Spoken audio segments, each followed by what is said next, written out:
I mean, the people who are most worried about that are actually the scientists.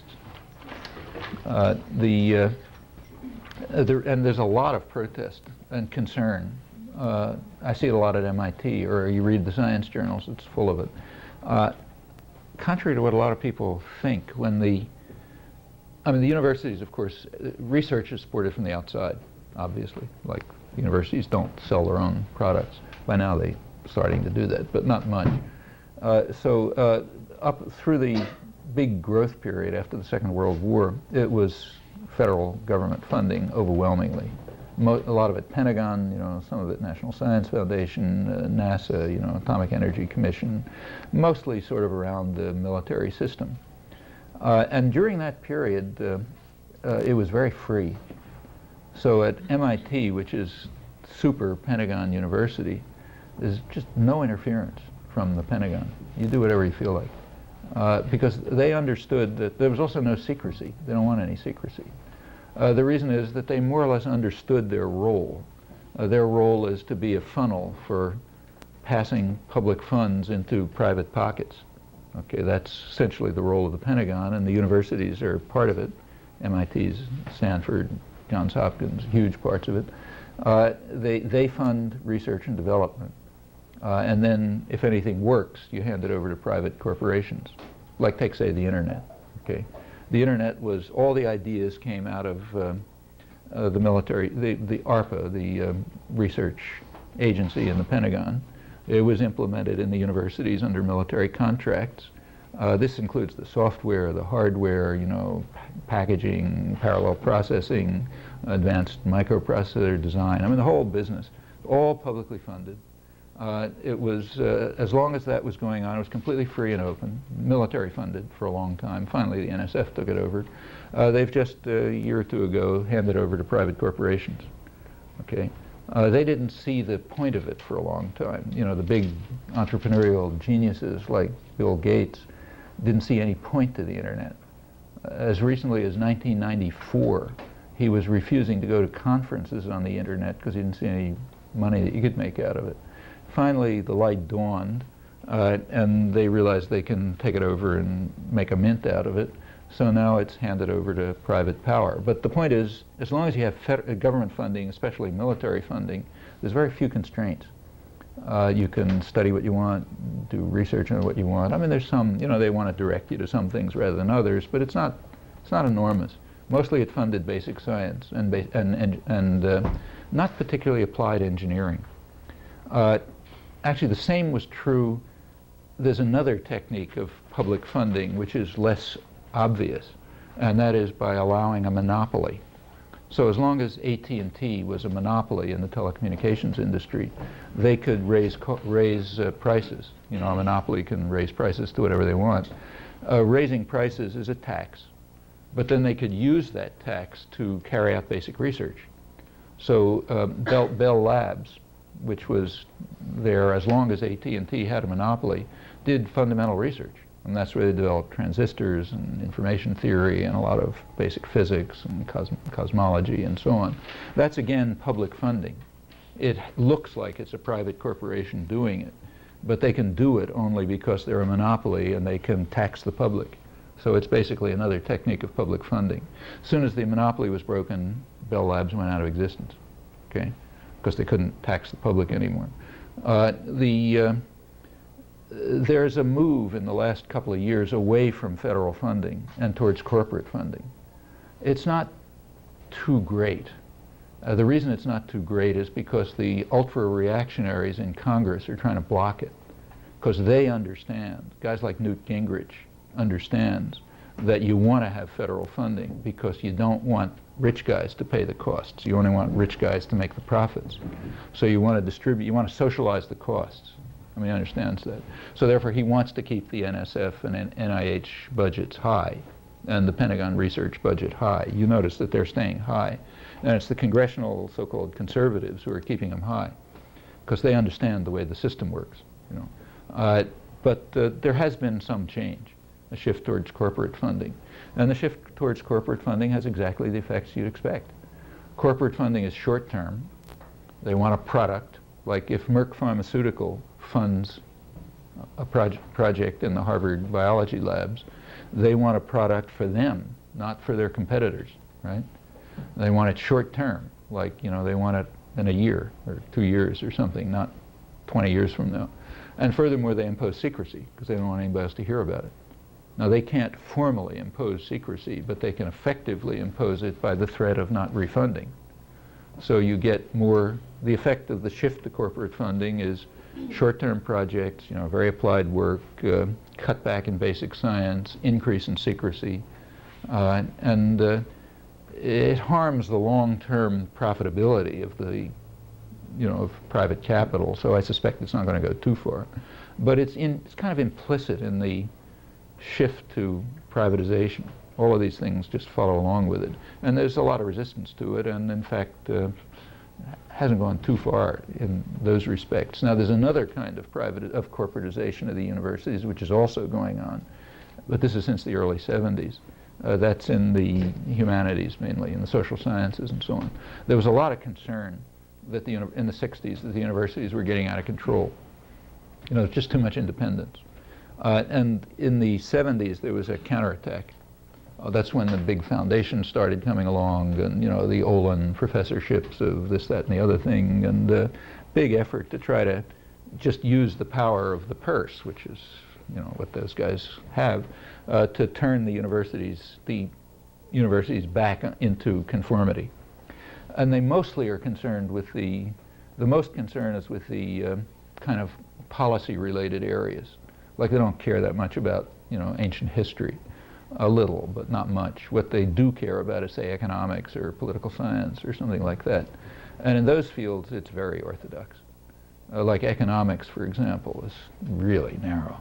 I mean, not much is tolerated.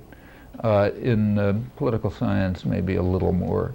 In the humanities, the same thing's going on. So you get people giving, $20 million to have a program in great books, meaning you study what we tell you. Don't read this other stuff like women writers from the third world and all that kind of business. So there's a lot of that going on. And that's, I don't know if you want to call it corporatization so much as just private power wanting to ensure that discipline is imposed. And that's visible. I mean, the universities actually, even the right-wing elements don't like it much because they don't want to be dictated to by rich people. So, for example, Yale, if you notice, just turned down, finally, a big grant of, I don't know, $20 million or something, a lot of money for some humanities program where the guy who gave the money was insisting on having a role in appointment of professors. And that's just too much interference with private prerogatives, even for a pretty right-wing place, So it's conflicted, But it's... I mean, it's not that the universities were free before. They all, their universities depend on wealth. Like 95% of the population doesn't fund the universities. They get it's private wealth, or else public money through taxes. And that's like the Pentagon. That's public money, and it's. There was a big change in the 1950s, huge expansion of the public funding of universities mostly through the military system and other related things like NSF and NIH. And that's so far maintaining. I mean, NIH and NSF budgets have not dropped. They're kind of stable, even increasing slightly. I have a question about thinking. About what? About thinking. Thinking. It seems like in order to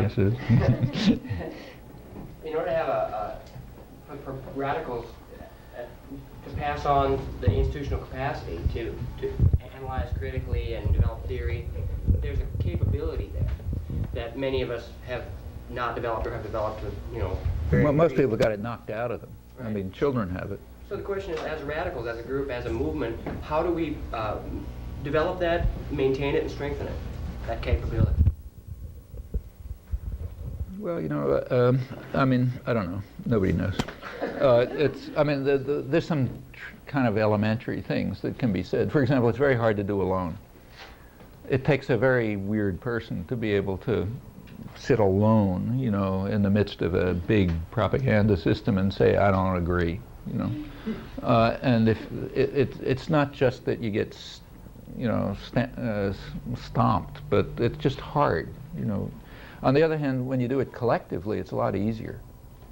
If there are people, I mean, thinking, in fact, is collective. Like, take, say, science, you know. I mean, it's very rarely done by an individual. It's an interaction.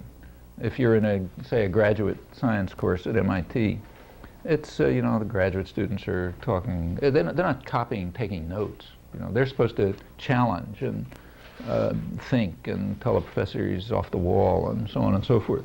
It's a cooperative activity. And it's just as much true in any other area. You think by trying out ideas and getting somebody's reaction and then telling you something, and people bring in things you didn't know about and so on and so forth. So like you know, any kind of significant radical activity, it's going to have to be in organizations. And that develops thinking. There's no other than that. It's just you know, you figure it out for yourself. Nobody has any techniques. I mean, you have to keep an open mind, be skeptical. You know, ask for evidence when somebody comes up with a conclusion, that sort of thing. But you know, it's all kind of anything that's, you know, either it's obvious or nobody knows. I mean, that's I think that's the general answer. Yeah.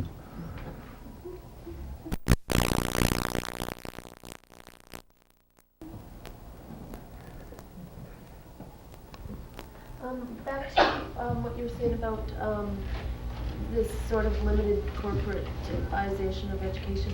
Are you talking primarily about the U.S.? Are you talking about the Philippines too? Is it not happening at a greater rate and differently? Or in different countries? Talking about the whole world? Or well, I was talking mostly about the United States. Right. There's some very, in fact, what's true of the United States, as far as I know, is true of most of the industrial world. It's different in different countries. I mean, even within the industrial world, there are differences. So the United States has a much freer higher education system than almost every other industrial country. It's part of the reason for U.S. economic success. One of the good things about the United States is it had a mass education system. The European countries did not. They had an elite education system. After the Second World War, they did open the universities up, but they didn't provide facilities. So in you go to Italy, let's say, everybody can go to, you know, the University of Rome, except they haven't got any facilities for anybody. Okay. Here the system developed in a rather different way. The facilities developed along with the opening up. Okay, so a lot of people here can go to college, a large part of the population.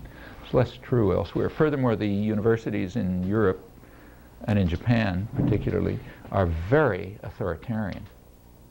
It's not so much true of England, but in continental Europe, the universities are extremely authoritarian. I mean, a professor has enormous power, and people have to conform. You know, that's very true to a much less extent here. The universities are, in fact, much more democratic for all kind of historical reasons, and that harms things. There are other differences, but the move towards you know, making education more vocational and more applied and more short-term and more connected to corporate interests, that's happening to some extent throughout the industrial world. Maybe less here than in places like Holland. In the third world, like, I don't know about the Philippines, I just don't know anything, but because I haven't been there, or, you know, I haven't followed it, but various parts of the third, it just varies a lot. I mean, there's some places that are opening up, there's some that are, I don't think there's anything general, not that I know. Like in parts of Southeast Asia, the technical education is growing very fast. So in, say, Malaysia and Thailand, there's a lot more kind of engineering education than there was 20 years ago. Would that be to export highly skilled people, like, or? Well, they don't want to export the people. The West would be happy to have them export the people, because that's that's a way of getting other people to, like, for example, the United States and Europe are quite happy to get engineers or doctors trained in the Philippines or Malaysia, and then they work here, because that means those people pay the costs and we make the profit. In fact, there have been a lot of Philippine, Turkish, and other doctors here, meaning the cost of the education is theirs, but the benefits are here. So the immigration laws are almost every country are set up so that trained, skilled people are allowed in, unless they have a surplus and they don't want the competition. Then they may stop it. But if there's like a shortage of doctors, then you bring them in from the third world. So they don't, and those countries don't want to export their doctors. Actually, this is causing very complicated problems in a lot of places. I think I mentioned, at least to some people, that I was in South Africa a couple of weeks, about 2 weeks ago. One thing I was interested in was the role of Cuban doctors in South Africa. I wrote about this in an article in Z a couple of weeks ago, but that was just from the newspapers. And I wanted to see it on the scene. What do they think about the Cuban doctors? And it turns out to be quite complicated and interesting. There's a lot of opposition to the Cuban doctors on the part of the certain sectors of the population, including the medical profession, but others too. And on the other hand, in the rural areas where they go, there's apparently a lot of support for them because they're there. It turns out to be quite a complicated story. Under the apartheid regime, they were bringing in doctors from the black African countries, like Ghana, say, and Kenya, and so on. So doctors from those countries were coming into South Africa, which is a rich country, and being sent off to the black rural areas. Okay. Now the surrounding countries didn't like it because it's a brain drain. Like Ghana is training doctors, and they end up in South Africa. So for Ghana, it's a loss. The Mandela government, when it came in order to stop this sort of robbery of the surrounding countries, prevented doctors from coming from the surrounding black countries. So they stopped that arrangement, okay, as a gesture of solidarity toward the surrounding black countries.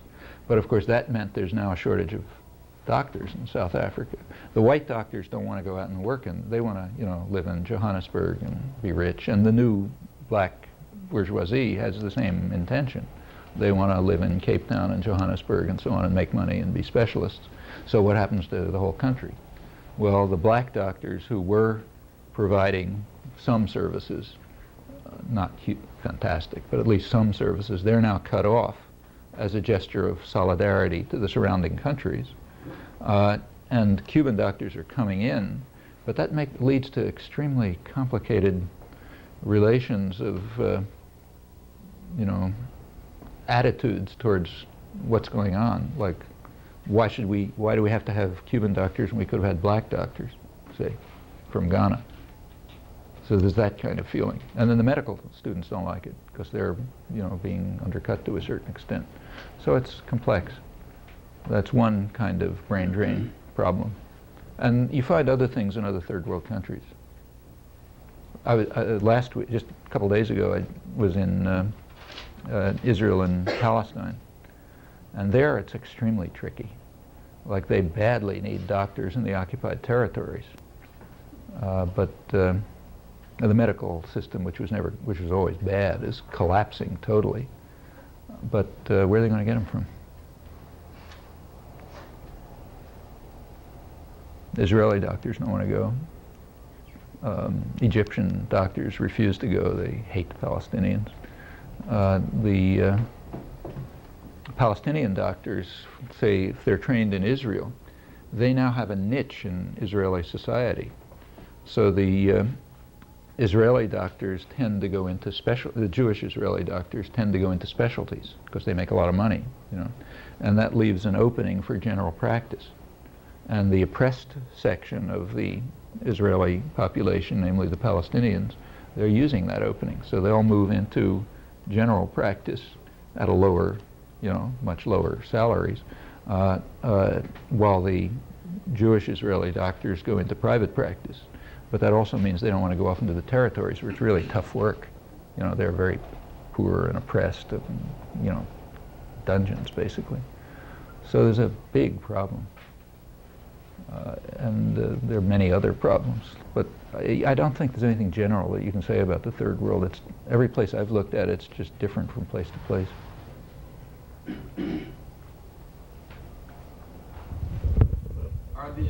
Are the trends you've been speaking about in U.S. universities, do you think they're responsible for a lot of what's coming out of the academic left, mainly postmodernism? Do you think that has a particular place in the doctrinal system, mainly people wanting to be subversive but not rock the boat, or do you think there's some other explanation for that?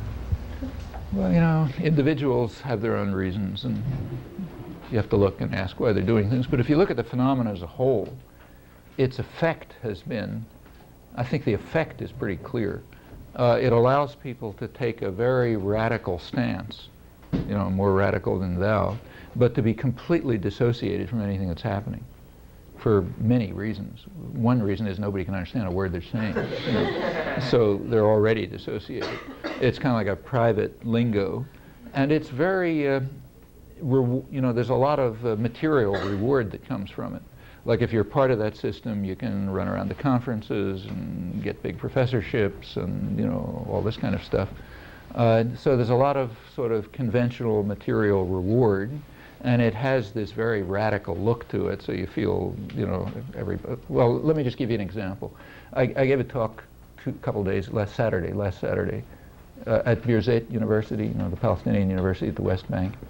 And it was a, you know, like everywhere, big mass audience, political talk, mostly criticizing the Palestinian Authority, because I was in, you know, you always tell people what they don't want to hear. So I want to criticize Israel, I do it on the other side of the border.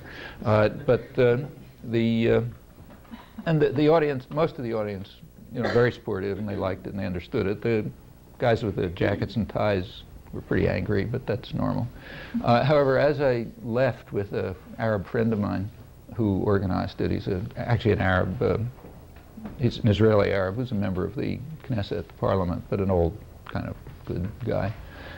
He sort of he was sitting in the back of the, and he as we walked out, he kind of laughed and he told me that you know, he said most of the, especially younger people, liked it a lot, but he heard one really critical comment from a young woman faculty member who sort of liked the general political thrust of it, but told him it was very naive. And I said, you know, why was it naive? And he laughed, and he said, well, it's because you said that people do things on moral grounds, and you talked about truth, okay? And that's old-fashioned nonsense. You know, that's kind of this old Enlightenment stuff. We know perfectly well that nobody does it. I mean, I talked about how apartheid was overthrown, you know, and how it was necessary to have splits inside the white society, which there were. If the white society had been unified, they would have smashed the ANC. But there were splits from the inside, and basically on moral grounds. People didn't want to tolerate it, and that was quite important. Something, you know, talked about that. Well, that's naive, because nobody does anything on moral grounds. All power plays, you know, read Foucault and so on and so forth, if you can understand it. And truth is kind of like an old-fashioned concept, you know, there's no truth and so on and so forth. Yeah, that stuff goes on all over. I mean, the next day I gave a talk at an Israeli university, and then it was critical of Israel and the United States, and talk about the Palestinians. And there were commentators, and one of the commentators was the dean, and he, you know, he hated it, of course, and a historian. And he also said it was naive, because I was talking as if there's a objectivity in history. I was running through the history of what happened and saying how you should interpret what's going on now in those terms. It is complete naive. I mean, everybody knows there's no objectivity and there's no truth, and it's this narrative and that narrative and so on and so forth. That's very convenient. It sounds very radical, you know, and it's extremely convenient. You can beat people over the head with perfect, you know, self-confidence, because there's no reality anyway, and it's just their narrative and your narrative. In the third world, it's particularly grotesque in my opinion. It's bad enough here, I don't like it here, or other rich countries, but when you get to third world countries, it's really grotesque, because you know, there the separation of the radical intelligentsia from popular struggle is a much more, you know, it shows much more dramatically. I mean, people are much poorer and they're suffering much more, and these guys are usually very rich, in fact, often, and it's ugly. But I think it has served a function. I don't want to say that the people who are involved in it necessarily do it for this reason. In fact, I know extremely good people who are very active and I respect and like and so on, who are right in this stuff. I don't know why, but means something to them. But as a general phenomenon, I think that's the way it's worked. It's worked as a way of insulating sectors of a kind of radical intelligentsia from popular movements and actual activism, and it served as an instrument of power. I suspect that's the reason why it's so readily tolerated in the universities. I mean, it's all over the place, in the third world as well, because of the function it serves.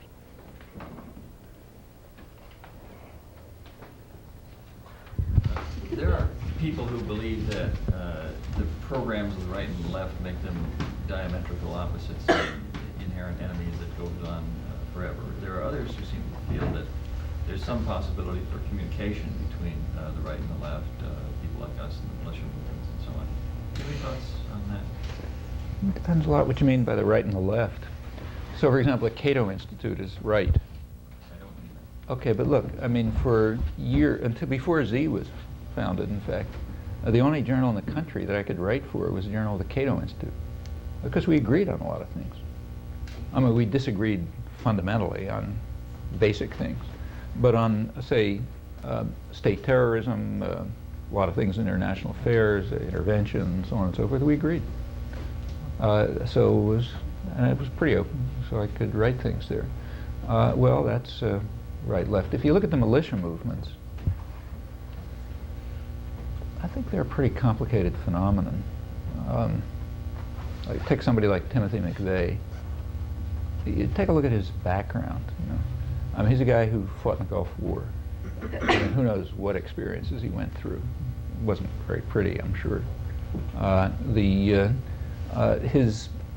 He's somebody whose life has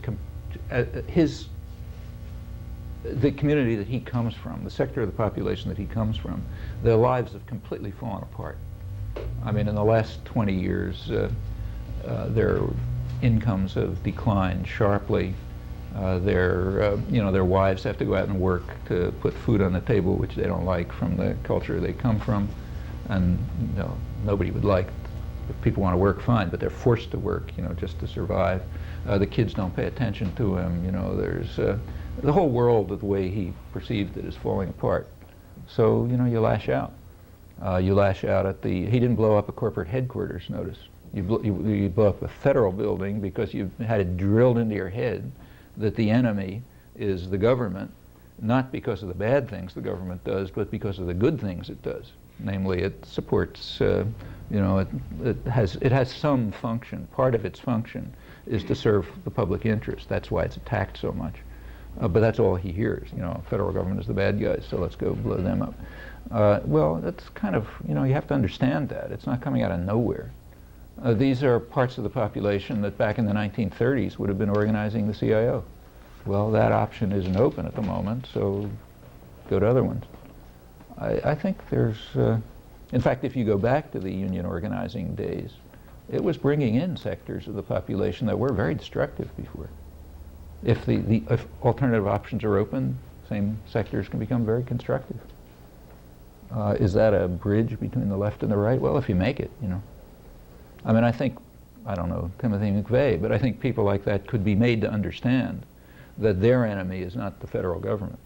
Their enemy is private power, and the federal government, insofar as it's run by private power, which is most of it. There's been a kind of interesting shift in just mass entertainment in this respect over the years, so I've been told. Maybe you know better than me, but you go back to the 1950s and say television, the FBI was just gods. Now I think the FBI is, if you look at a standard cop show, the FBI is the bad guys. It's the local police who are the good guys, and the FBI is coming in and screwing everything up, and they got to get them out of their hair and so on and so forth. I understand that that's been quite a considerable shift. And if you think about the way the FBI was glorified back in the 50s, it's a pretty remarkable shift.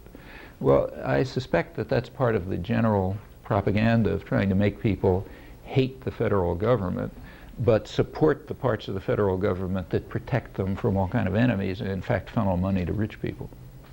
It's kind of nuanced, but I think that's happening, and you see that in the militia movement. Let's attack the federal government as the enemy because not private power, and of course let's keep the Pentagon, you know. And they don't know that the NIH and the NSF are doing the same thing. Yeah, I want to ask how these propaganda things work. For example, we've watched wages go down, down, down, down, down over a couple of decades, yet nobody thinks they're underpaid, they are overtaxed.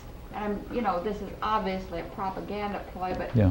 who Yeah, and how does this sort of thing, I mean, all of a sudden there's this big full-blown tax revolt that has, where did it come from and how?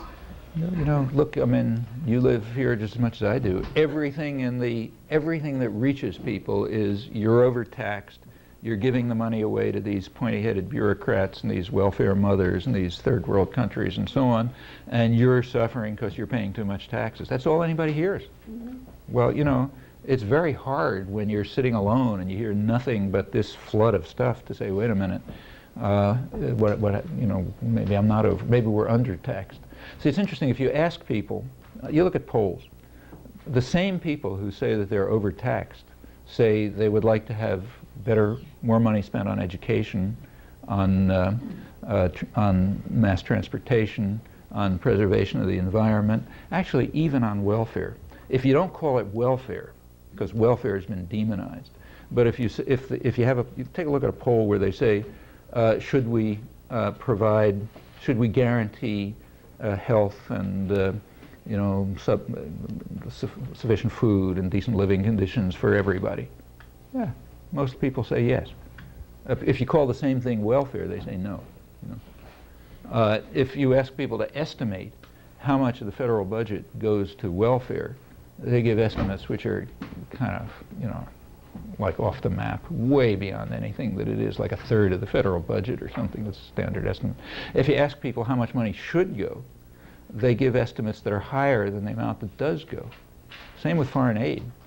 You ask people how much money should the United States spend in foreign aid, they give the standard answer is way higher than it is. If you ask people how much money do we give for foreign aid, they think it's way too high and ought to be cut back. Well, you know, that's not that people are bad. You know, that's what they hear. What they hear is we're giving all our money away to these, you know, third world people who are living in luxury, and I'm working hard. Why should I give my money to them? On the other hand, if you say, well, should we give this amount of aid abroad? They say, yeah, sure, a lot more, in fact. So where does the propaganda come from? Well, you know, you see it every time you turn on the tube, and every time you read the newspaper, and every time you read the journals of opinion, and so on. It's constant. I mean, the United States is in fact undertaxed. If you look at the actual facts, which are available, they're not hard to find. The poverty level here is, the United States has the worst record among the industrial countries, bar none, in things like child poverty, hunger, you know, inequality, and so on. Just about every measure, it's the worst.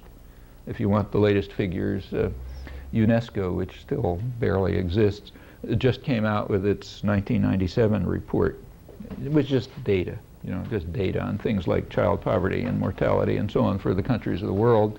It's just alphabetical. But if you look at the industrial countries, the United States is flat out the worst. Okay. Now, where does that come from? Okay. Well, if you look at actual income, the United States is not the worst. So if you take, say, if you look at the distribution of income from, say, wages, the United States is more or less like other countries. So how does it get to be the worst in child poverty and inequality? Well, because it's the worst in transfer payments. So, for example, in France or Sweden or whatever, the government intervention, which means the public intervention to provide people's needs, has a kind of progressive character. Okay, so it shifts funding to some extent from the rich to the poor. In the United States, it doesn't. So if you look before transfer payments, the U.S. isn't off the, you know, redistribution, whatever government redistribution there is, like welfare and stuff like that. If you look before that, the United States is sort of the norm. If you look after it, it's the worst. Well, that's because we're undertaxed. and not only undertaxed, but regressively taxed. I mean, every country is, but the U.S. is worse. And that disparity shows it quite strikingly. It's that component of the system, the transfer payments, in which the United States is by far the worst. End result is we've got hunger, child poverty, starvation among the elderly, all these things that other countries don't. And it's because we're undertaxed. But how many people know this? I mean, how many people read the biennial report, State of Working America, which has all this data? Like, people we know, that's who reads it. Somebody's supposed to be reading that and then getting... Well, I'm reading it. You can read it, But it's not going to go to the mass of the population. Okay, because in order to get to the general population, I can read it because I'm a university professor, right? I got free time, I have resources, I got money, I have all these things that make it possible to do it. Suppose you and suppose you have a couple who are working each 50 hours a week to put food on the table. They're not going to read this book. They don't even know it exists. They couldn't even know that this data exists. They wouldn't know how to find it if somebody told them it did exist. I mean, they're not part of that tiny privileged sector of the population which can do these things. Well, okay, that's what radical organizations are for, to make it available to the general population. I mean, that's what a labor movement is for. A big part of the labor movement was always worker education. Like when I was a kid, my family was mostly first-generation immigrants who were working class. They knew all these things. A lot of them never went to school, but they knew all of these things. In fact, knew them very well, better than the people in universities. Yeah, they were part of a lively, organized labor movement and political movement. Actually, the political movement was often the Communist Party back in those days. But whatever you think about it, it was a political, I didn't like it, but it was a political movement that brought people in and gave them a way to participate. Well, okay, the labor movement, the political movements, and so on, they can make these things available. But so much of it is misinformation. Is somebody sitting out in a think tank saying, this week we'll demonize working mothers, and this weekend we'll attack daycare, and I will talk about divorce some more and say how awful that is, and the morals, all this stuff. Why is the misinformation? Why is it there? I guess because what I the meant. misinformation is very much in the interests of people with privilege and power. Okay. So, and since they have the privilege and power and resources, why shouldn't they put it out? I mean, what do you expect them to do? Tell the truth? Why should they? First of all, objectivity is dead and truth is dead, and that's the objective truth. Right. Yeah.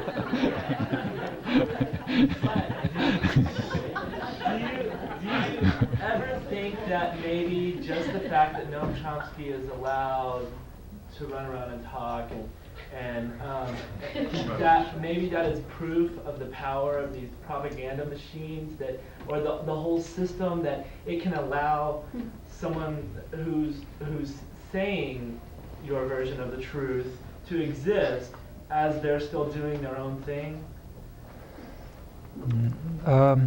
Well, what would be the alternative? We'll be winning when you're shot.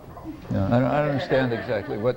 I mean, like, who would see? Remember, this is more or less. I mean, it's not a capitalist society. A capitalist society couldn't survive for 3 minutes. But if you look at the spectrum of world societies, this is toward the capitalist end. Okay. Now, in a real capitalist society, everything is a commodity. Everything's available. You get as much as you can buy. Okay. And that's also true of freedom. And if you think about the United States, it's very free. I mean, the amount of freedom is very large compared with other societies. And you get as much as you can buy. Well, I can buy a lot. Okay. Furthermore, other people from my same class background would not want the state to have the power to act against me. So if the state were to act against me, I would get supported by rich, powerful people because they don't want the state to have the power to act against people like them, namely me. Okay? Well, for ugly reasons, you get a lot of freedom. And actually, this covers quite a large part of the society. On the other hand, if you're a black organizer in the ghetto, you can get murdered because nobody cares whether the state has the power to go after them, And they don't have the resources to buy a lot of freedom. I mean, it's a very unequal class society, and I suspect all of us, certainly me, benefit from that in the sense that we can buy a lot of privilege. That's why we're here. You know, how many people have the opportunity to spend some time in a place like this? You know, you got to be part of a fairly privileged sector even to be part of it. Okay, and this is a rich country, super rich country by world standards, so a fair number of people are in this position, including working people, you know. But it doesn't mean that those are the only people who can organize. I mean, you go to, say, you know, really poor countries. For example, take, say, India, a very poor country. I was there about a year ago. There's one part of there's a provision in the Indian Constitution that says that calls for village self-government. It says villages have to be allowed to, you know, have to have self-government. Formally, it's supposed to be it's a rural society, so this is, you know, millions, hundreds of millions of people. Of course, it's never implemented. I mean, the villages are always run by landlords and gangsters and soldiers and so on. But there's two sectors of India where it works. One of them is Kerala, the other is West Bengal. A friend of mine who's an Indian agricultural economist, radical, took me through the West Bengal part.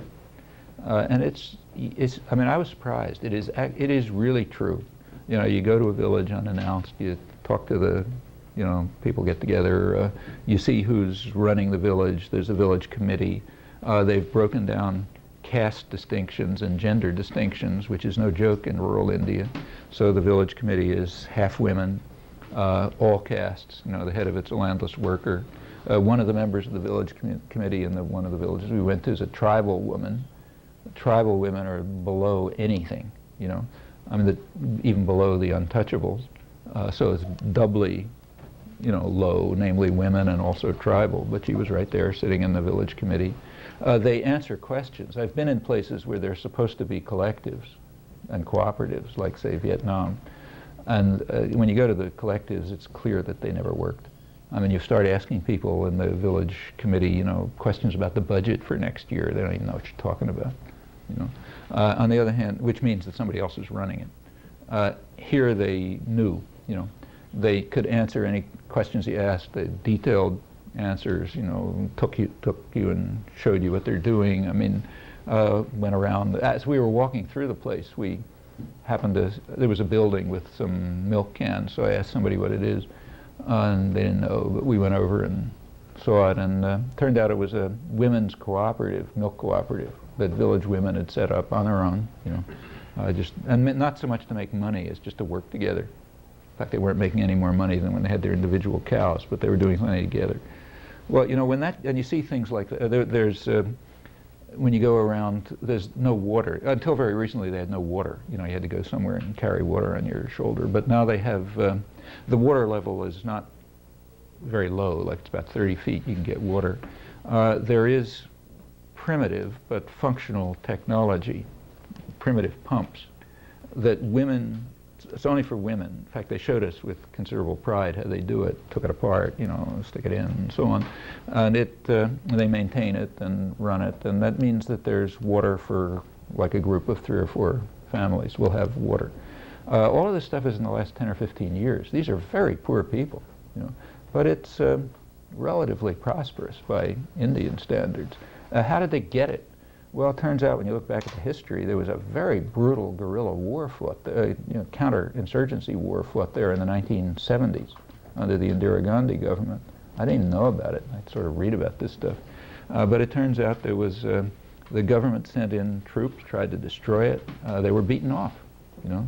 These guys fought and they won. You go past the house where the landlord lived, you know, the big fancy estate, there's nobody there. The landlord's gone, you know. Lands are divided up, run cooperatively. Okay, you don't have to be rich and powerful to achieve things. In fact, quite the contrary. So there's a lot of opportunities all along the line, but people have to work. You know. It seems one of the last huge corporations to still be under attack from the government is the tobacco industry. And with the proposal of the $300 billion over 25 years, what do you think is going to happen? Well, a couple of years ago, I listened to, somebody gave me a tape, an interesting tape of a talk given by a guy whose name, believe it or not, is Charles Whitebread, who's a professor of, he's a law professor at UCLA, and he's the leading specialist in the United States on the history of Prohibition. Very conservative guy. He was giving a talk to the California Judges Association. It was quite an interesting talk, and I was sort of interested enough to look back and read his articles. He has, a big, huge, a whole issue of the University of Virginia Law Review and a couple of books and so on. It's about the history of Prohibition, especially the history of marijuana. Did very fascinating work on this. He's a very right-wing guy, but it's very intriguing. One of the things he pointed out in this talk, it was about 10 years ago, he predicted that the government was going to make tobacco illegal. To the California Judges Association, and he predicted it on the basis of the history. He said, look, if you look, you'll notice that smoking is becoming class-related, which it very strikingly is in the United States. It's a class issue. Like, you get a graduate student at MIT. I haven't seen an American student smoke for probably 15 years. The only people who smoke are foreign students, or some older people. On the other hand, if you go to the junk food place where the teenage kids hang out, the poor kids, they're all smoking. They all have 2 cigarettes in their hands. It's becoming a class-related phenomenon.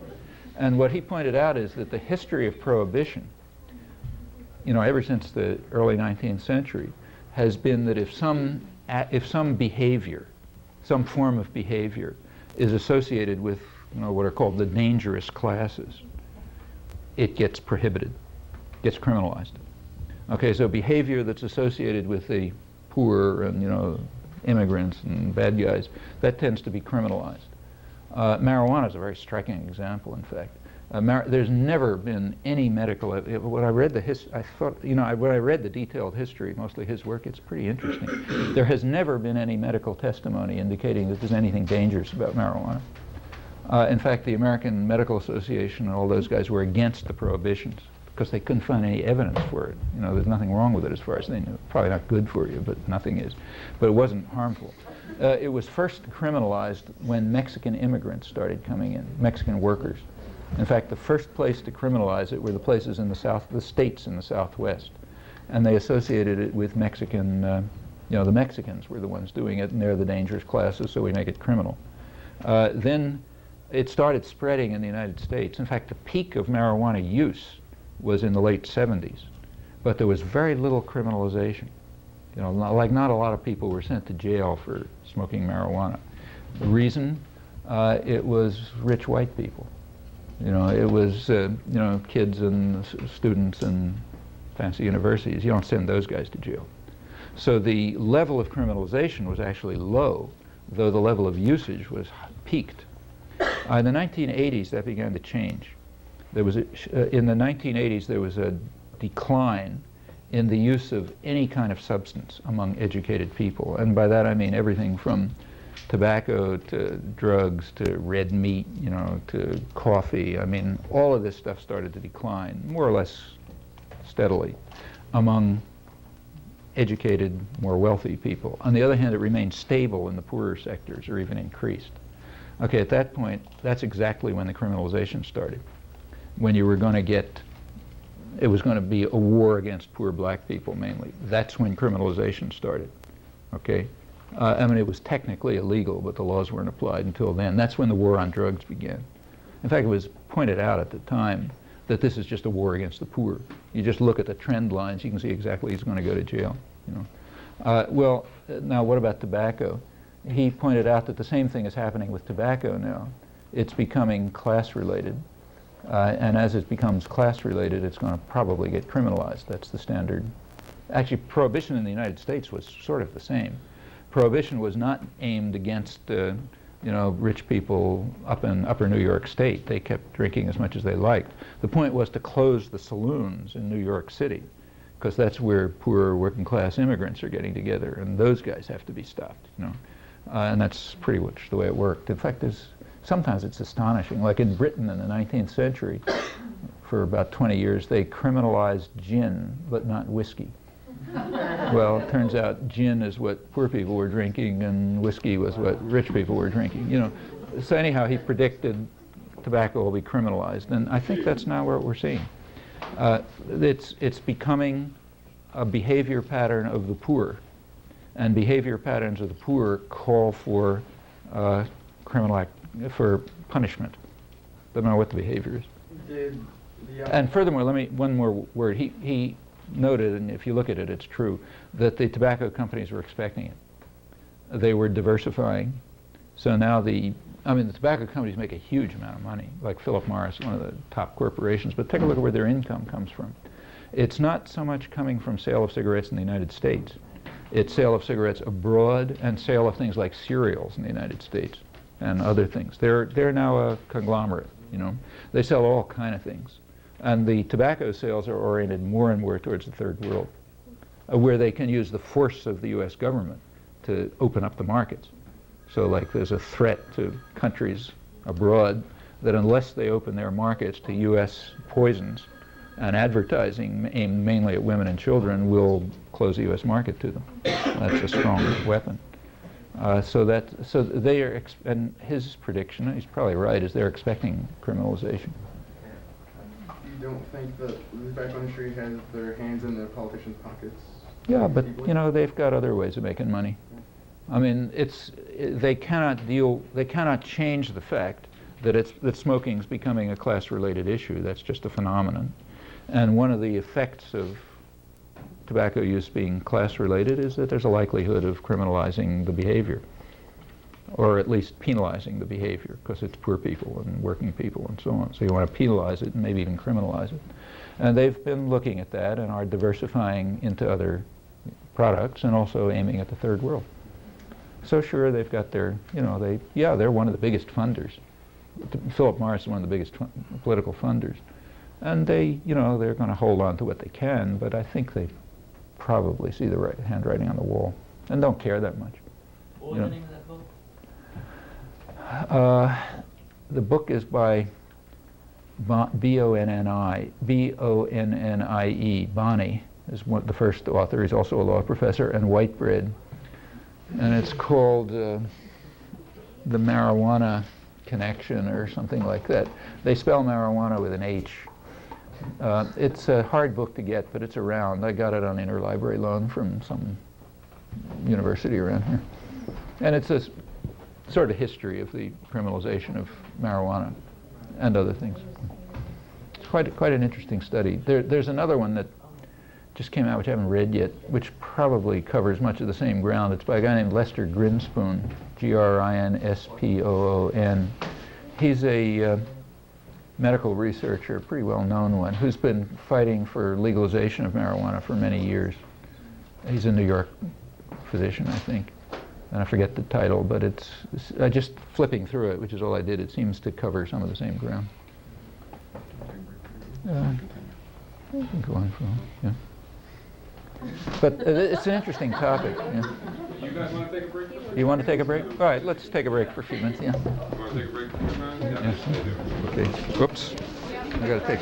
Just want to move on, I can just shut it off. International financial system in the early 70s. After the Second World War, there was an arrangement. The Bretton Woods system was established, which basically made the United States the world's banker. Remember, the United States was super rich at the time. It practically had half the world's wealth, for example. Everybody else had been smashed. The U.S. gained enormously during the Second World War. Industrial production more than tripled, and everybody else was smashed. The United States was way ahead before the war started. So it was really in a position to run the world, like nobody in history. And part of that system was an international financial system in which the dollar was linked to gold, had a fixed price in terms of gold, so it was kind of like a gold standard, except it was a dollar standard. And every other currency was linked to the dollar. And then the IMF had a complicated set of regulations which allowed some, controlled shifting in relative currencies depending on specific economic situations in particular countries. But it was a very regulated international financial system based on the dollar, which meant the United States was in effect the world's banker. So if more money is needed, you pick up dollars. By the early 1970s, it was getting hard to sustain that system. Europe had recovered from the war. Japan had, to everyone's surprise, become a major industrial center. And it was kind of like what they called a tripolar economy, you know, three centers: Germany, Japan, German-based Europe, Japan, the United States. The United States still way ahead, but anyway, it was more diffuse. So, for example, in 1950, the United States had half the world's wealth. In 1970, it was about a quarter, which is still a lot, you know, but it's not half. And then the Vietnam War came along, which was extremely beneficial to Europe and Japan and even places like South Korea. It was a big shot in the arm for them. And it was harmful to the U.S. economy.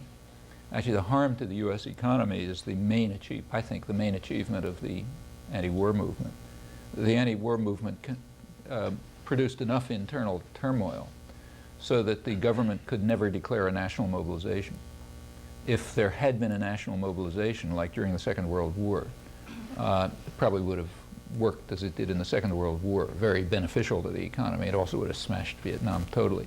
But they couldn't, so they had to run on what was called a guns and butter type war, you know, sort of keep the population quiet because there's so much opposition.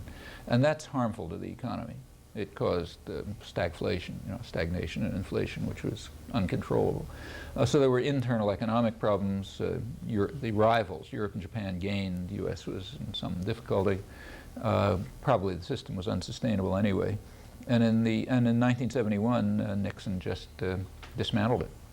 Again, that's one of the prerogatives of power is if you don't like the international treaties and arrangements, just dismantle them. So in violation of GATT and everything else, Nixon simply dismantled the international trading system and also imposed import duties, which is also illegal, to block imports from elsewhere, and, you know, wage constraints and a bunch of other things. That actually was in accord with what a lot of economists were recommending, because it opened up international financial exchanges to free markets, which is supposed to be a great thing, you know. And Milton Friedman was predicting that it's going to stabilize currencies and everything will go to the market value and so on. Had a totally, like almost every prediction of professional economists, came out the opposite. You know, it turned into wildly chaotic international economy, huge ups and downs. You know, the whole thing was blowing up. No, and then it turned into what some international economists, Susan Strange, very good international economist, call a casino economy. Pretty conservative international economist in London. So it's like a casino. You know, goes out of control all the time. Nobody knows what's happening and so on. But one effect was a huge expansion of short-term speculative capital flows. So a huge amount of money started being spent just in short-term transactions. Just to give you some numbers, in 1970, about 90% of the capital in international exchanges was related to the real economy, either investment or trade, 10% speculation. By 1990, the figures had reversed. By 1995, according to UNCTAD at least, it's about 95% speculative. And it's a huge amount. I mean, it just exploded. It's now supposedly over $1 trillion a day, moving up and back between financial markets. And that just completely overwhelms the currency reserves of even the rich countries, like the United States or the European Union. Their total currency reserves don't come close to that. And that means that and what does that international capital do? Also, it's very short term. Like about 80% of it has a turnaround time, meaning, you know, you invest and it comes back of under a week. And most of it is under a day. And a lot of it is within a couple hours. So it's just really moving very, very fast. And what it's looking for is high interest rates and low growth. So if some country tries to stimulate its economy, like if President Clinton, suppose he gives a talk in which he says, he makes some hint that he might do something to stimulate the economy or social spending or something, just a hint. Okay, there's 3 news agencies now: AP, Knight Ridder, and Reuters. Yeah, and Reuters is in fact the biggest, believe it or not. The 3 of them, they do very little news reporting. They mostly do financial reporting. You ask, say, a Reuters correspondent what they do. They have a mobile phone. You know, they go to the talk, And if they hear some word that says, maybe we'll do something to stimulate the economy or increase social spending, everybody runs out on their mobile phone. They call some central database, and they say, Clinton said so-and-so, and comes back verifying Clinton said so-and-so, and they say, yeah, and then it immediately goes out to all the markets over the world, because that's what their audience is, speculators, financial markets, and they say, Clinton indicates stimulation of American economy, everybody sends their money somewhere else, and that's like $1 trillion suddenly moves from one market to another, because they're moving away from growing economies. They don't want that, because that, might lead to inflation and cut down the value of money and so on and so forth. Well, the effect of this, and it was understood a long time ago, it was understood right away, early 70s, that this is going to be that this fast speculation is going to drive the world, the global economy, into kind of a low-wage, low-growth equilibrium. Also high profit for financial institutions especially. And that's pretty much what happened. There were other things that influenced it too, like the development of, telecommunications came along at the big growth in telecommunications came along at the same time. And that makes it very easy to do things like this, a lot easier. So for example, the whole, Tokyo is the opposite time zone from us, more or less. So like you can get the whole of the New York stock market over to the Tokyo stock market within few seconds, and that means you can keep it working 24 hours a day, basically, the money. And that's how guys like George Soros and those characters, get super rich, by playing little games with currency speculation and so on. It has a terrible effect on the economy. It's just drawing money away from productive investment, and it's also attacking growth. It's attacking growth, and it's attacking benefits. And it puts government sort of in hostage. Well, can it be controlled? Yeah, of course it can be controlled. In fact, it's like it's not out. It's not like some like an act of God or a law of nature. In fact, proposals to control it were made right away by very mainstream economists. James Tobin was the first. He gave a talk at the presidential address at the American Economics Association, in which he pointed out what a lot of people were thinking, that if you put a small tax on short-term speculative transactions, like in a day, that'll slow it down, put sand in the gears, because it'll be a little more expensive. So it'll slow it down, and there'll be more money transferred over to productive investment and so on. There's a lot of technical debate about whether you should do it that way or some other way and so on. If you're really interested, there's a book that just came out called The Tobin Tax. This thing is called the Tobin Tax. In which a lot of World Bank economists and hotshots and so on have technical articles on whether it would work and whether you should do it this way or whether you should do it that way and so on. But the general consensus is probably something like that would work. There's a lot of similar proposals. Well, you never know whether these things are going to work until you try them, because nobody really understands the economy. It's mostly kind of like a mystery. But the proposals could work, and they could be tried. They aren't tried because the financial institutions like it. Furthermore, it's an interesting fact which has been discussed, is that even though the manufacturing sector of the economy is harmed by this, because the money's going away from manufacturing towards financial institutions, they're still supporting it. And the reason they're supporting it, probably, I'm quoting actually David Felix, who's a good international economist who's written about this, he suspects that the reason they're supporting it is because it's a terrific weapon against social spending. If any country does carry out social spending, this weapon blocks it. So say, like GM, which would like to have more money going into manufacturing rather than financial speculation, nevertheless approves of this because it's a weapon against social spending and against the labor movement and so on. So there's sort of secondary effects that make it worthwhile. That's had a big effect on the international economy. It's probably one of the major reasons for maybe the major reason for this steady decline in, say, wages and income for most of the population. That's been either stagnation or decline. It's been going on for around 20 years. Sharper in the United States than other places, but there's similar phenomena in other countries. This is worse, but England and the United States are the worst, I guess, but similar in other industrial countries. Well, it's controllable, but it's happening. That was a big change. The end of the Cold War also had an effect. I don't think it had a major effect, but one effect that it had was, that Eastern Europe was the original third world. It kind of pulled out of the third world during the communist period, which is a monstrous period, but it did develop the society. So it became an industrial society. It's not third world. And it had industrial level health standards and educational standards, and it wasn't as rich as the first world, but it was basically an industrial society. That changed in 1989. Now it's going right back to the third world. And it's kind of interesting, speaking of the media, to see how they handle this. There was an article front page article in the New York Times a couple of days ago, maybe the Sunday edition, by one of their big thinkers on Eastern Europe. His name is Michael Spector. It was called Dr. Dostoevsky's, analysis or something. And he was talking about why the Soviet Union has completely collapsed. Like about 500,000 extra people are dying a year, since 1989. Life expectancy has dropped very sharply, particularly for males.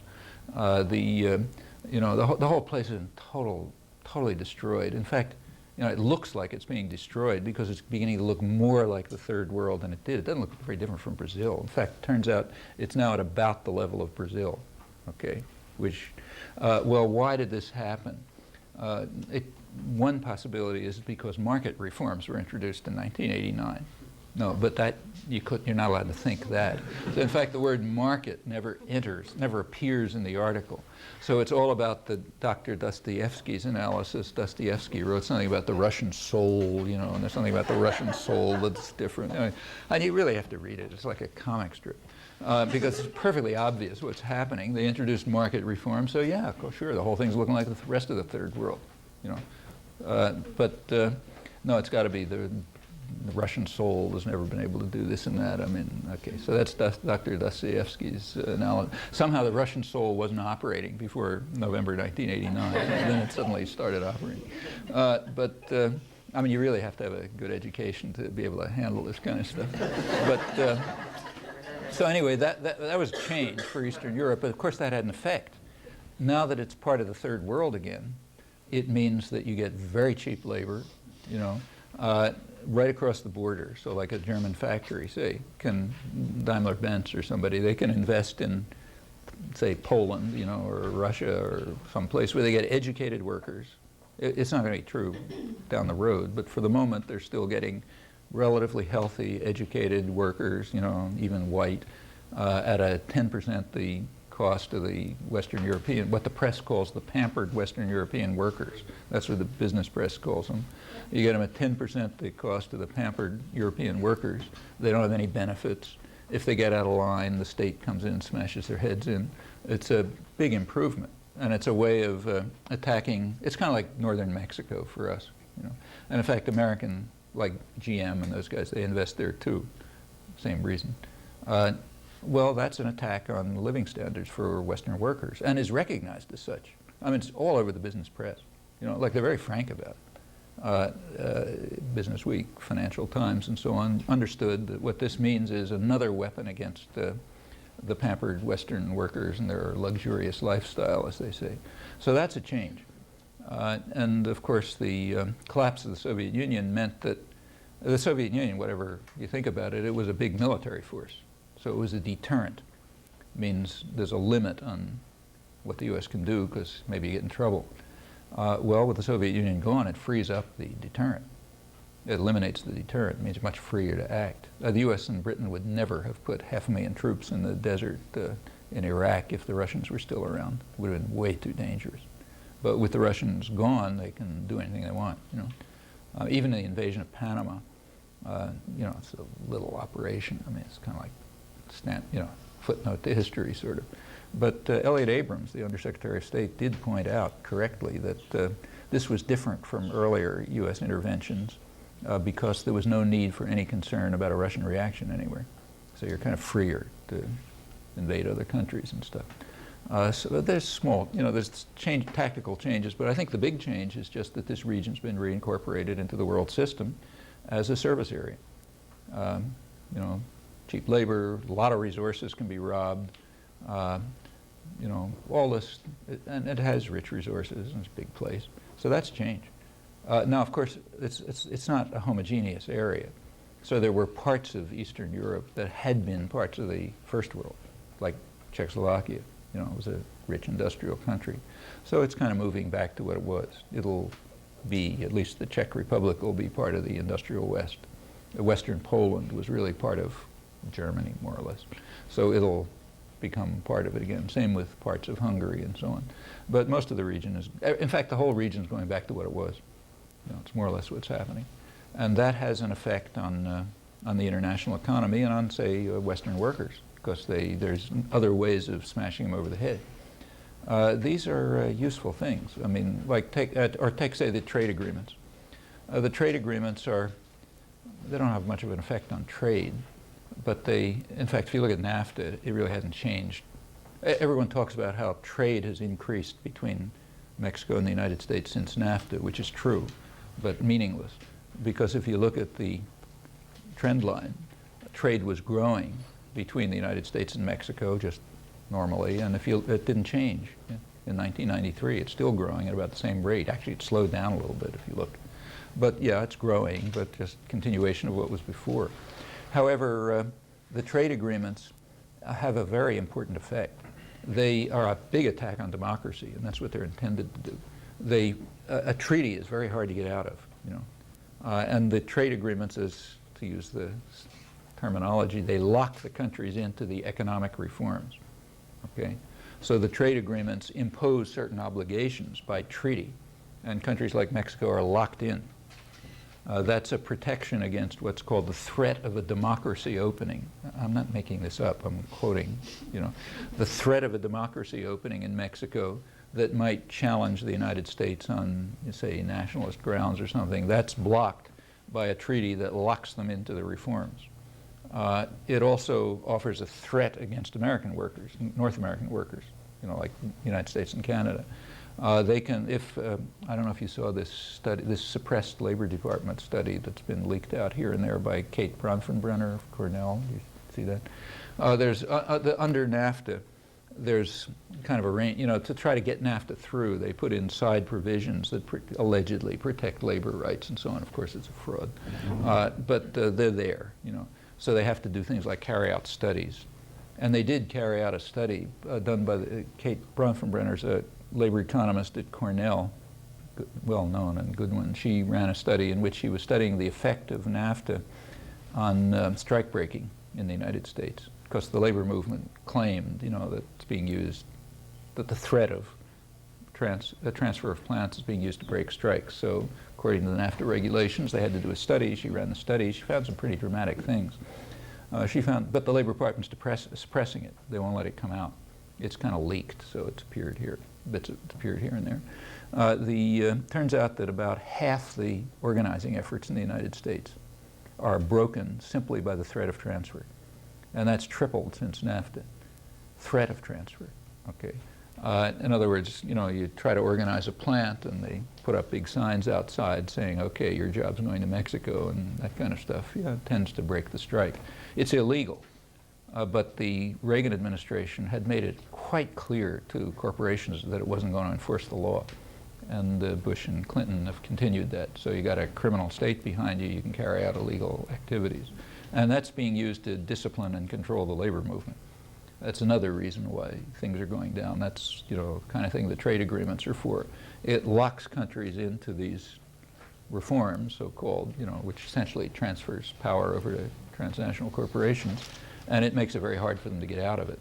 There's another one coming along down the road, which is very serious. And, you know, this multilateral agreement on investors. Have you, anybody talked about that? Yeah. Okay, that's cool. You know about that stuff? No? Well, there's actually they're actually the same treaty, but they have two different names. One is called Multilateral Agreement on Investors, the other one, the Multilateral Investors Agreement, the same thing. One of them's going through the World Trade Organization, the other's going through the OECD. The World Trade Organization, it's having some problems. Well, let me just tell you what it is. It's like if you were, you know, if you were an executive of General Electric and you were asked to write the perfect agreement that would maximize profit and power and maximally destroy democracy, this is it. You know, it has every provision you can imagine.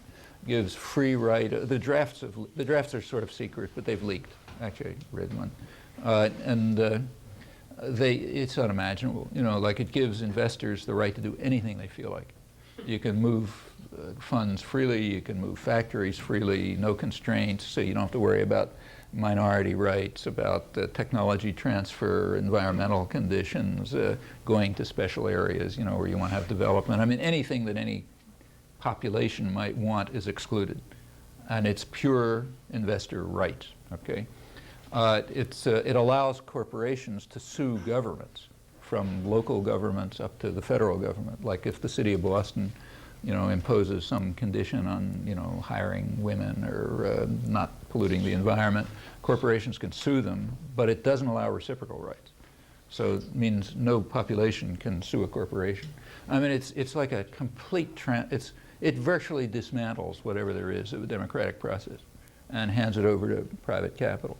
Well, technically, I mean, it's not supposedly secret. I mean, like it's not inside the National Security Council or something, but nobody knows about it. It was supposed to go through in May 1997, but it was delayed, and now they're aiming for May 1998. In the World Trade Organization, it's being blocked. And the reason is that countries like India and Malaysia and others are screaming about it because it basically turns them into wholly owned subsidiaries of foreign corporations, and they don't want that. And they have enough clout in the WTO to block it. But in the OECD, it'll probably go through. You know, that's the rich countries. So there it'll probably go through because their corporations will gain by it. Their people will lose, but that's not what they're for. And if it goes through the OECD, the other countries are forced to accept it because of the threat of closing markets, which is lethal. You know, so that means if it manages to get through the OECD, it's a world treaty. How can it get through the OECD? Well, only if people in the rich countries don't know about it. Because if they do know about it, they're going to scream bloody murder and they'll block it. So it'll probably go through in secret. I mean, not technically in secret, but without, the idea is to get it through without anybody noticing, you know, like the World Telecommunications Agreement, and like they hope to do with NAFTA. It was intended to go through quietly. And it'll be coming up this fall, or, you know, so it's a big issue, you know, a major issue. Well, that'll have a big effect on the global economy. I mean, all of these things are moving in the same direction. I mean, it's called free trade. It's nothing to do with free trade. It's trying to transfer decisions into the hands of unaccountable private tyrannies.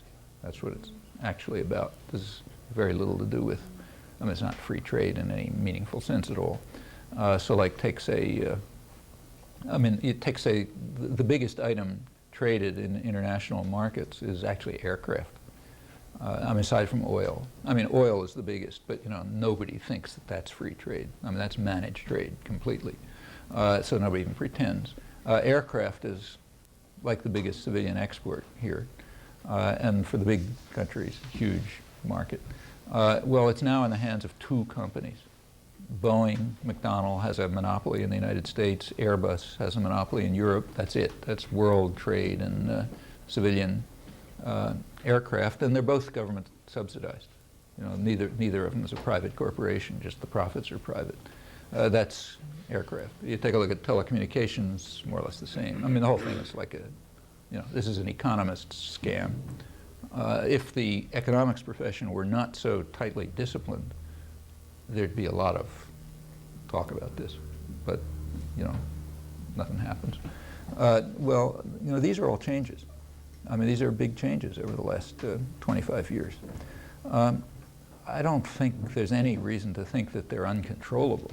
Like the biggest change is probably in the financial capital flows, which looks as if it's controllable. At least, you know, pretty good economists have suggested ways that they think would control it. It's a matter of decision. When you talk about the globalization, first of all, a lot of that is fraud. I mean, the interwar period between the First World War and the Second World War, that was the period that was different. Look over the last couple of centuries, and you look at, say, the level of globalization of the economy, like the amount of trade or investment and that kind of stuff relative to the economy. It's the interwar period that's different. It was a dip. The world economy became less globalized between the two wars, became more regional blocs and protectionist and so on. But by now it's about back to where it was in 1913, you know, relative to the size of the economy. I mean, there are changes, but, you know, it's mostly like that. Furthermore, the internationalization, you know, the globalization is within what's called the triad, three rich industrial areas, United States, Western Europe, and Japan. About 75% of everything is within those three areas. If you look at one important way of attacking markets is what are called strategic alliances. So like, you know, the three big computer manufacturers, IBM, Toshiba, and Siemens, they don't want to have to compete with each other, you know. Make more profit if you work together and have a monopoly. So they form what's called a strategic alliance. They all work together. So like they're developing new, you know, semiconductors and all kind of stuff together. Those strategic alliances are about 90% of them are within the triad. And if you look at high technology, it's 100%. Okay, that means all of this stuff is going on within three areas where you've got parliamentary institutions. You know, you can pass laws. There's not going to be any military coups. So even without any institutional change at all, you know, forget radicalism, without any institutional change at all, it's completely within the control of, you know, under the control of simple parliamentary institutions, just that exist right now.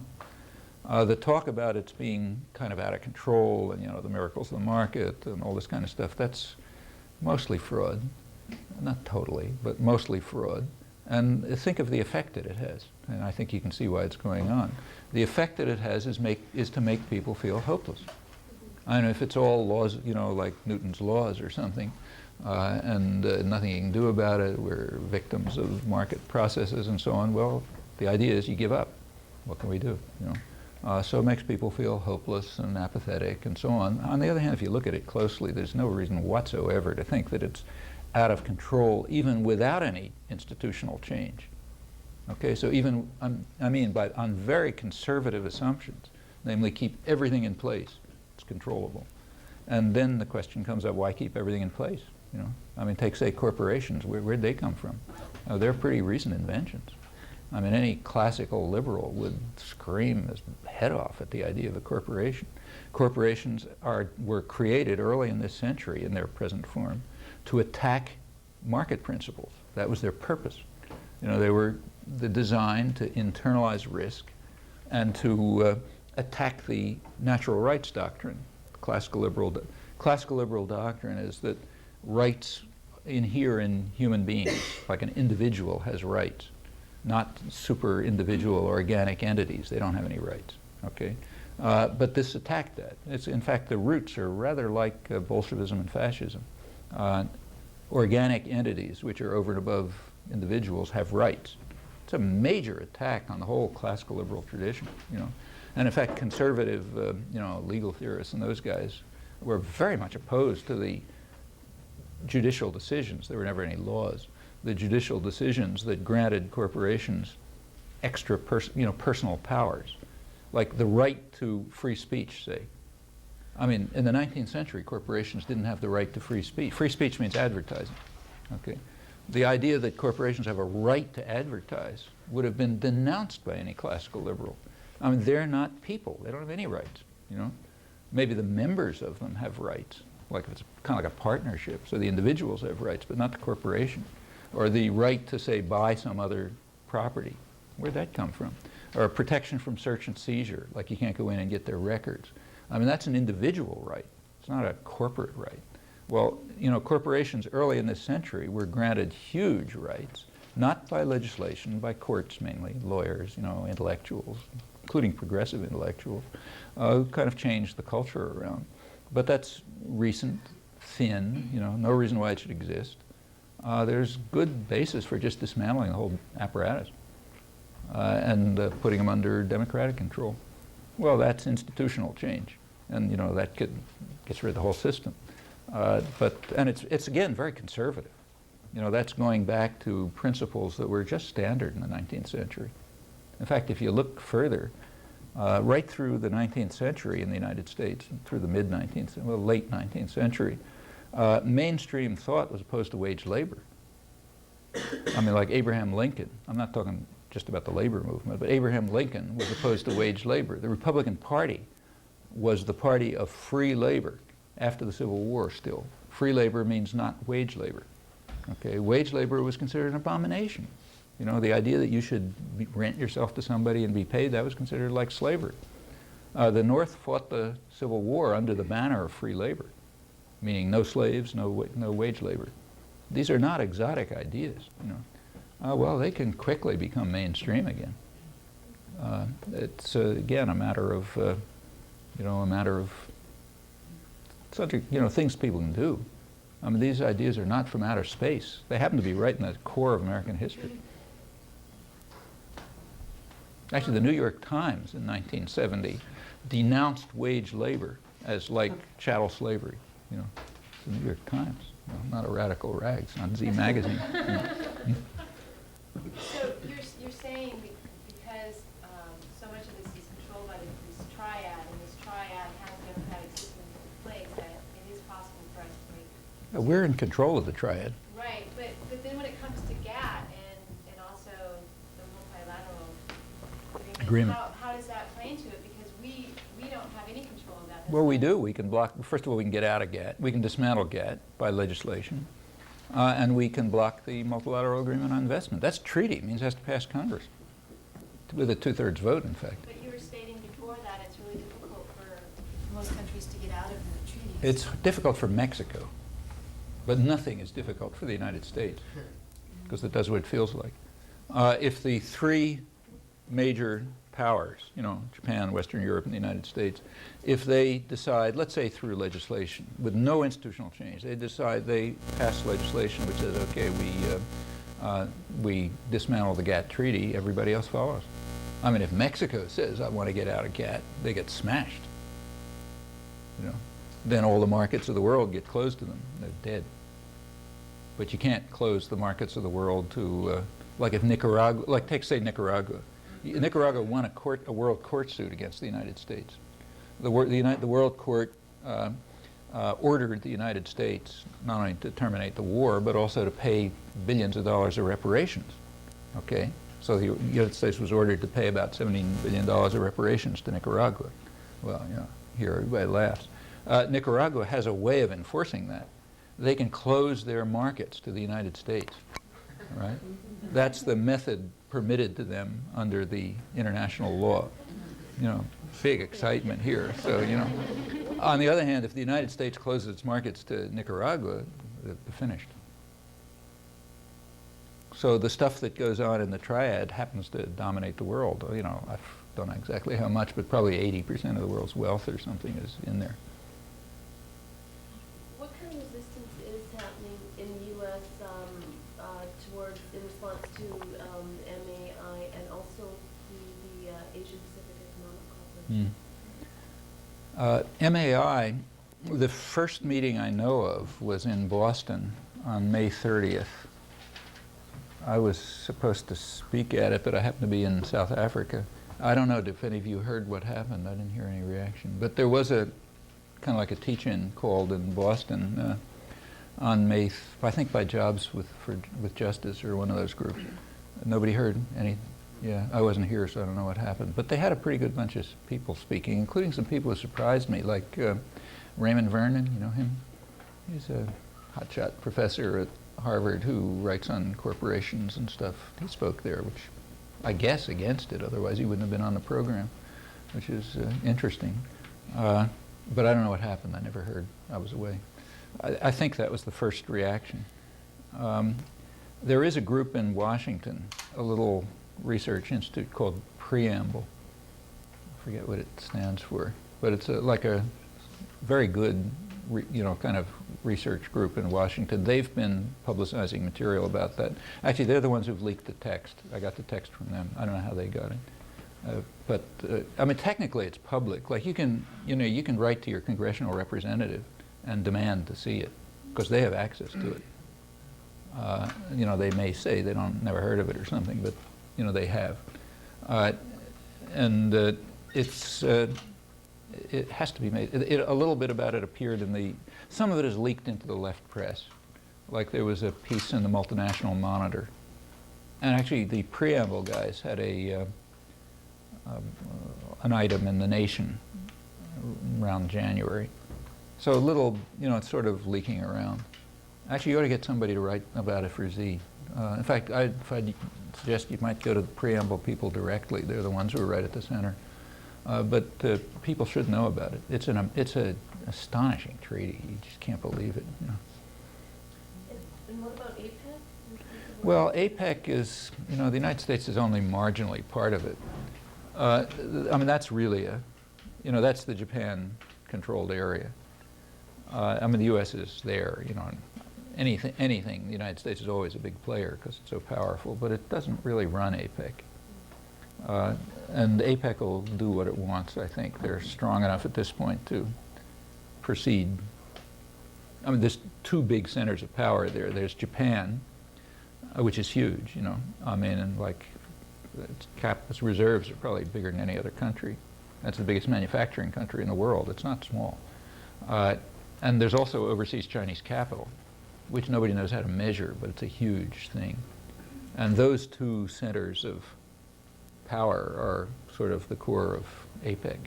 The United States is part of it because you can't leave the United States out. But they seem to be moving pretty slowly. They don't want anything like the Western-style trade agreements. So it's not as sinister. Yeah, I mean, sure, it's sinister. Like, Japan is not a nice place. Singapore is not a nice place. But they're not nice in other ways, not this way, I mean, for example, every one of these countries is committed to, none of these countries accept this kind of neoliberal model that the West has tried to impose on the third world. Actually, the rich countries don't accept it either for themselves. But they're not the richest countries and they don't accept it. That's why they've developed. And they're moving in their own direction, whatever it'll be. Actually, it's not too clear what it'll be. There's a lot of problems there when you look closely. Like, say South Korea.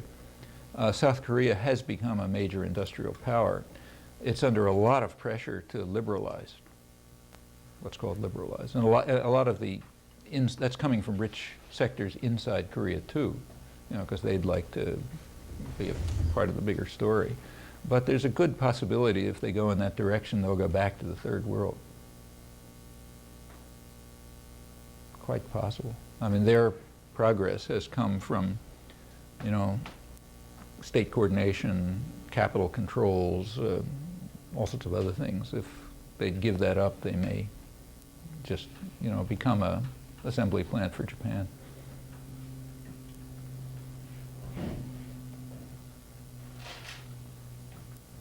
You mentioned the World Court. Yeah. I'm just wondering, they ruled that nuclear weapons are illegal. They didn't quite. They were under it. It's amazing what they did do, but they were under tremendous pressure from the, United States, other rich countries, not to rule it illegal. And they didn't quite say that. They made a qualified statement saying that, which didn't exclude the use of nuclear weapons in what they called, dire circumstances or something. Yeah. There's recently been some action in the U.S. where that decision hasn't even been able to use the World Court. I'm just wondering how that's going to affect other international players. Is that? Well, I mean, the World Court or any of these things, it's kind of like Universal Declaration of Human Rights or international law. And these are weapons against the weak. The powerful do what they feel like. So, I mean, the clearest case was the World Court decision against the United States. In the case of Nicaragua, the World Court ordered the United States to terminate the unlawful use of force, means international terrorism against Nicaragua, and to pay reparations. Congress, which was controlled by Democrats, responded at once by increasing aid to the Contras by $100 million. Okay, that was the immediate reaction. I reviewed this, I think in Z or somewhere. Across the board, everyone attacked the World Court. The World Court had discredited itself by coming out with a decision against the United States. Bob Lakin, some of you may know, he's an interesting character, kind of Maoist lunatic who became a big, they needed him because this is an interesting story about the media. Typically the media, if you want some position to be expressed supportive of power, you go to the local university and the proper academic department, and somebody will come out and say exactly, what you want to say, and then you put it in their words, not your words. It didn't work in Central America. During the Central American Wars, it didn't work. For some reason, the Latin American Studies Association, the professional association, refused to go along with the whole business. So they were wiped out of the media. If you take a look through the 80s, nobody ever goes to the Latin American Studies Association for an opinion on anything.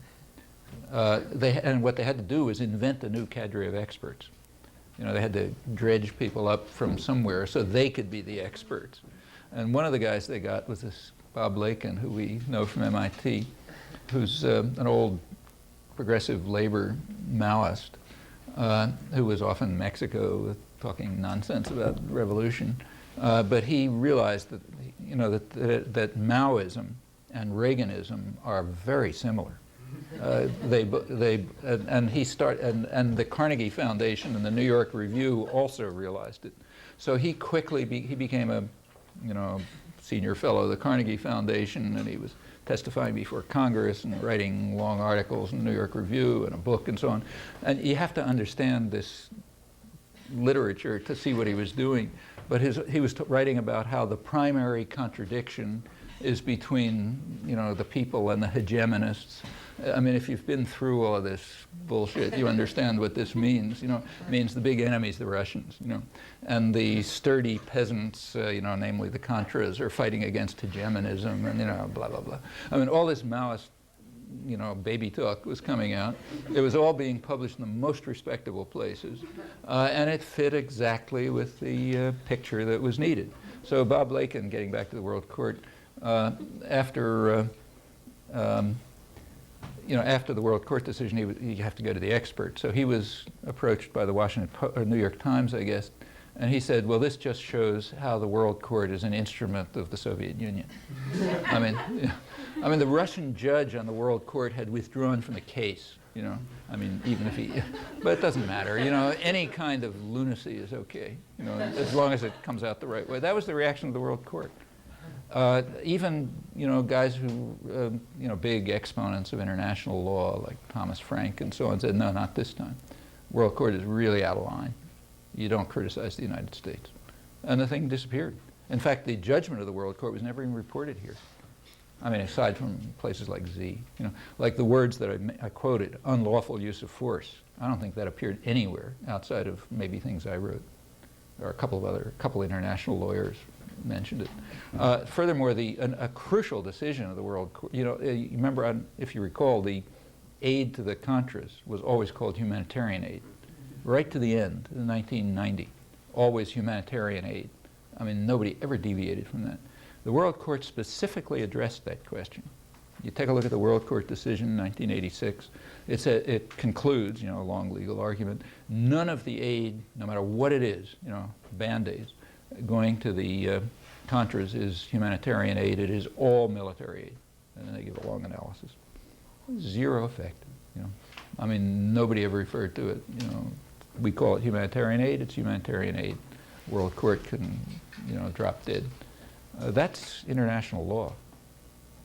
There's going to be a barrage next year about the Universal Declaration of Human Rights. You might as well get prepared for it. It's the 50th anniversary. It's going to be December '98. So there's going to be a huge business about how the United States courageously stands up for the universality of the Universal Declaration against third world relativists, who try to say that only some of it applies, and so on and so forth. It's worth reading the Universal Declaration of Human Rights. The United States is in the lead in violating it in principle. And the official position of the United States, is that half the Universal Declaration has no standing. That's why? Because it calls for socioeconomic rights. like the right to food and health and a decent job and so on and so forth. That's the same status as anything else. But the United States is against it, so it has no standing. And the U.S. being against it doesn't make us relativists, you know. Because, you know, after all, it's the U.S. that decides what happens. We got the guns. And wait and see how many, you know, human rights specialists, you know, advocates make a fuss about this. Interestingly, even Amnesty International and Human Rights Watch, which are very good groups, they do good things, but if you look at the way they frame human rights, it's pretty much the U.S. agenda. So it's what's called anti-torture rights, not the right to food. Like Amnesty International doesn't accuse governments, like say the U.S. government, of failure to meet human rights standards because there's 30 million people hungry. Okay, it does. That's a violation of the Universal Declaration. You know? But it's not within the domain of Amnesty International or Human Rights Watch, because the framework is Western controlled. I gotta go.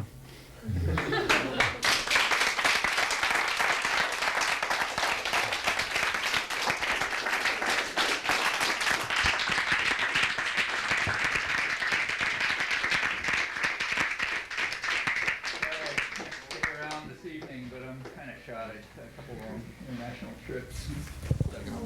Thank you. Bye. Drive safe.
It's going through the WCO and the OECD.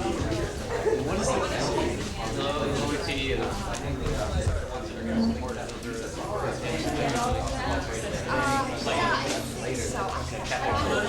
Right.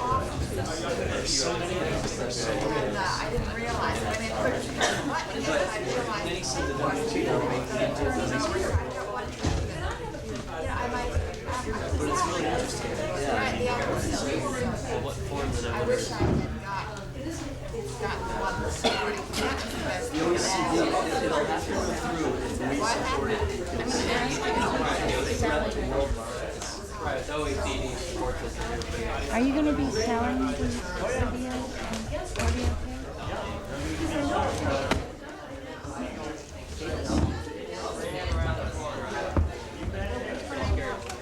Magazine, or will you send us also? I'll be sending everybody that was here a flyer Oh, great. on what's available, and how to get it onto your local cable access station. And you can offer it for less. What's good offered? That's what we're looking for the perspective of players. We're getting fucked over. Now, is this stuff that you would give to Pacifica Archives, for example? I don't know, to be out there for whoever, you know, we're just gonna splash it all over the place. So you want it? Yeah, I put Yeah, I was talking with the guy who has a relationship with Yeah, that's amazing. I listen to CBC right now. I mean, I've reported that heavily.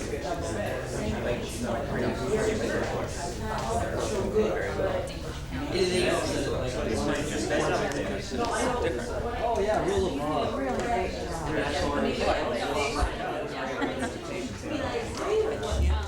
No, but I can tell. class of film tomorrow. What's that? There's a classroom meter. I'm a part of Michael Abbott's economic. And what about tonight? Tonight? Oh yeah. Yeah, we're looking Did you get him?